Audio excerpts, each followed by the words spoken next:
Masapen ta tarigate July lapa kumsang nile som nilakhat. Short devotional sermon naked nga dam na epiwa phat pha epiwa hachung nung papatin lo pinale trai an na epivin ahi tuzing ka pha na tuni ni kho pha na ekeholim na divin Thina Phaichamlim Nangle Keidia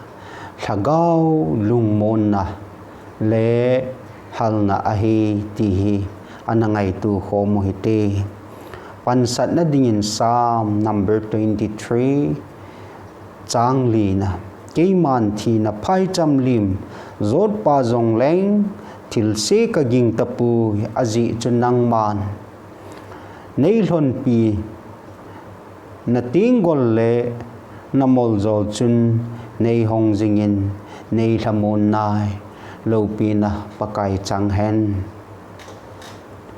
leisit chunga koiham Thina aki chalo dinga hulang kun Thina a ume kiten lang le Thina mun chu koi machan azut lihil ding ahi tunin nong supi data te ho anaki ngai tu tin khatna isei do no mu chu leng David dia Thina Phaichamlim chu ipi ham hoi lai ki sei na ham ti hi inangai tu khom di vin ekiti mun e juda gamachun nail phai gamgol a umjin hichin nail phai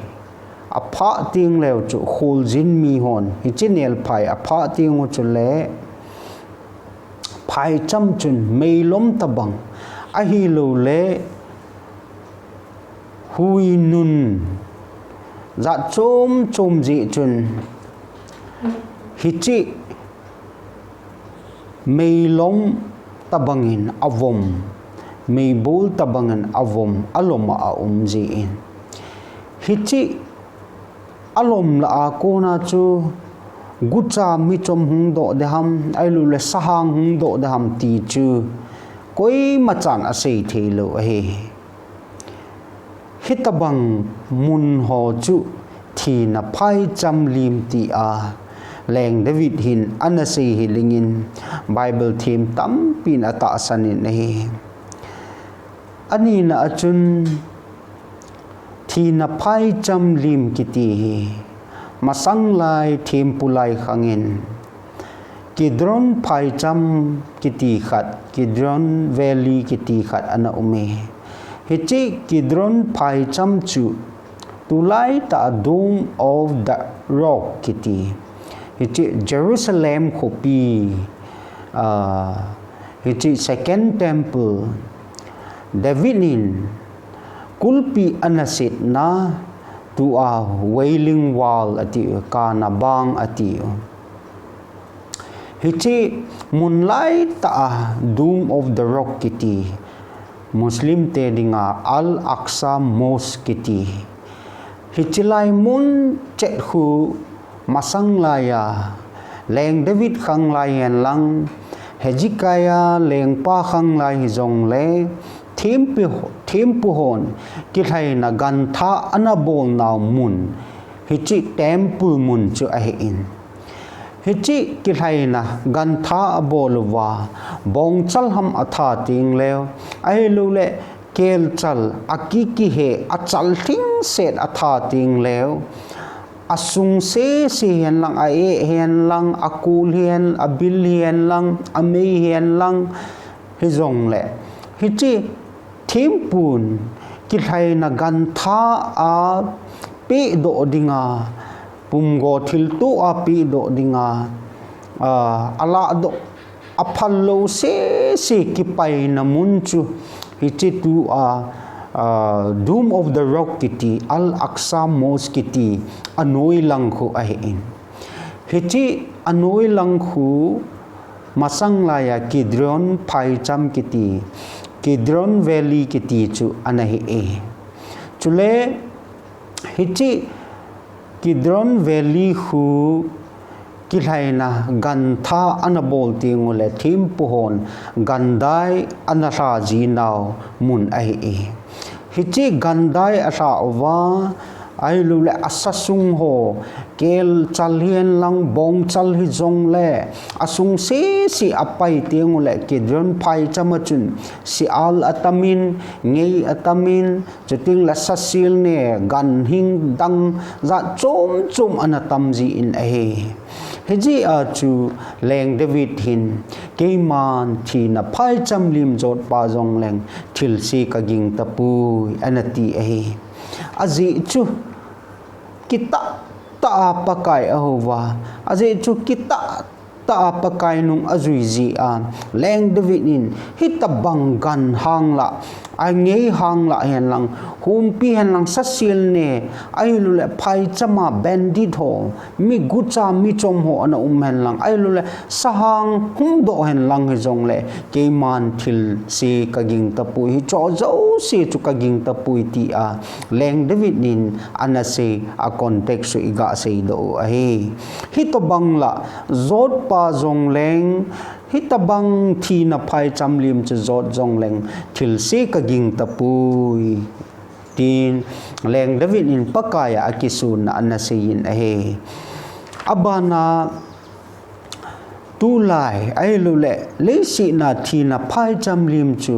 tu hin khu a hi I to bang hinti itivem lesi chung khu lewhen Valley of Death kiti California gama khat a umi North America California gama hichi Thina Phaicham khu nel phai a in 1994 chun America ahilul United States government in Death Valley National Park tin amin anahiel tawe hichi Phaicam hin koi mapu acheng thipun aji chu agam asat walji hi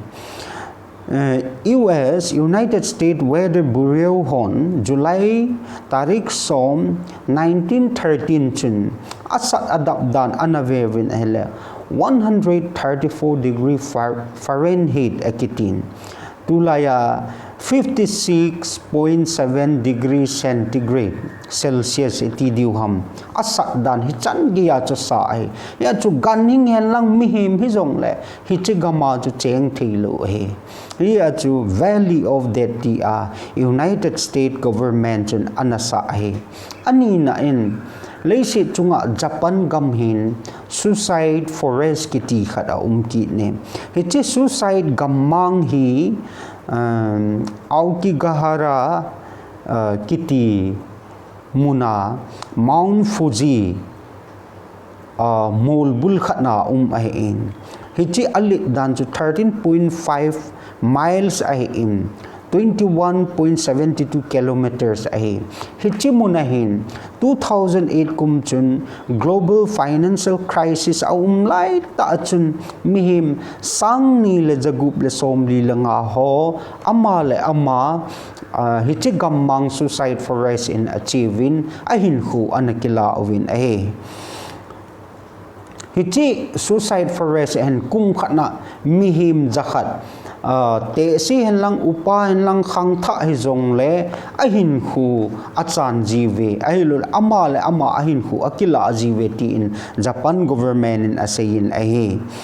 akithat ho hi asang pi in job nei lo service a job ma kun akihai sa ji ahilul le sum anei lo ji ahinom jive atam pi March April financial year at kichai ting hele ahung ki pating le mi tampi akithat ama le ama ahin khu akiladin hichi suicide forest kiti kithana gammang ahin achi jivin ahi abana chun hichi gammang akidang ta khachi piji a suicide forest Thina gammang ahilul Thina Phaicam kiti ham itile hichi gammang hin I depend long na chun na o ki zatalo ahi mobile phone hen lang cell phone ho hen lang GPS global positioning system ho hen lang compass ho hi jong le I macha chu ki mang theilo ai jing o ki za to lo iti pen rong la chun koi man na o za ta lo hi ji a chu khang tha tam pi sum le pai nei lo job nei ta lo ho hi chi ji wa hi chi suicide forest a hi ama ho a hin khu aga kila jiu a hi hitabang chu he leisit chunga thina phaicham leng dvinin hitabang thina mun ho chu zot pa jong lang thil si ka ging ta pui tin na se aji chu namol zol le na ting gol le namol zol chun e thamon nai hitabang phaicham e zo lai wa hi e hon ingai chat pen ta chu thamon na hi hi chi thamon na chu kuin e pi theding ham ha chung nung pathinin bu e pi theding hi tunin athi amang covid 19 hi pandemic pul khanin ahung ki sei tai he ji chun hi chi pula ko na thi ho zo se in sung mi te ko in a thep lung mon dam ko in lung mon na pi the ding ham ha chung nung pakai pathin pakai Lhagao tai lu lung mon na pi the ding a pun ai ye chu leng David nin nangin bo namol zol le na ting gol chun e thamon ji a hi anati a hi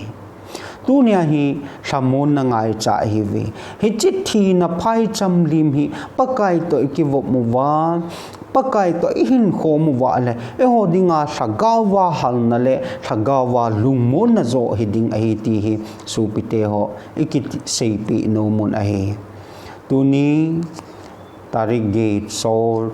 devotional sermon Ngailhajouse Pakai Lungmon thamon na e pi taohen. Amen.